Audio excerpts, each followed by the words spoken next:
জঙ্গি মব সন্ত্রাসের জনক, অবৈধ অসাংবিধানিকভাবে ক্ষমতা দখলকারী, অর্থ ক্ষমতালোভী ফ্যাসিস্ট রুশের পদত্যাগ, অবৈধ আইসিটি আদালতে জাতির পিতা বঙ্গবন্ধু শেখ মুজিবুর রহমানের সুযোগ্য কন্যা মাননীয় প্রধানমন্ত্রী দেশরত্ন শেখ হাসিনার বিরুদ্ধে দায়েরকৃত সকল মিথ্যা মামলা প্রত্যাহার ও সকল রাজবন্দীদের মুক্তির দাবিতে 10, 11, 12 এবং 13 এই 4 দিন ব্যাপী এদেশের গণমানুষের প্রাণপ্রিয় দল বাংলাদেশ আওয়ামী লীগ মাননীয় নেত্রী প্রধানমন্ত্রী শেখ হাসিনা কর্মসূচি ঘোষণা করেছেন। 10, 11, 12 এবং 13 সারা বাংলাদেশের সকল জেলা এবং উপজেলায় প্রতিবাদ এবং বিক্ষোভ অনুষ্ঠিত হচ্ছে এবং হবে।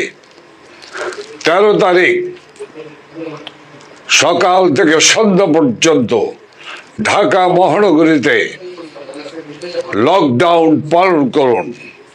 এই লকডাউনে গাড়ি ঘোড়া যানবাহন, অফিস আদালত, শিক্ষা প্রতিষ্ঠান, কল কারখানা সব বন্ধ রেখে এই অবৈধ জঙ্গি ইউনূস সরকারের বিরুদ্ধে আপনারা অনাস্থা জ্ঞাপন করুন।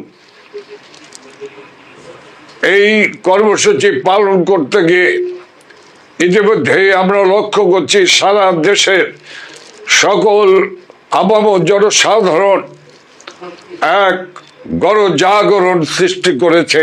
এই গণজাগরণের মধ্য দিয়ে আজকে বাংলাদেশে গতদিন যে কর্মসূচি পালিত হয়েছে, আজকে সারাদিন যে কর্মসূচি পালিত হয়েছে, এর মধ্য দিয়ে এই অবৈধ সরকারের টনক নড়েছে।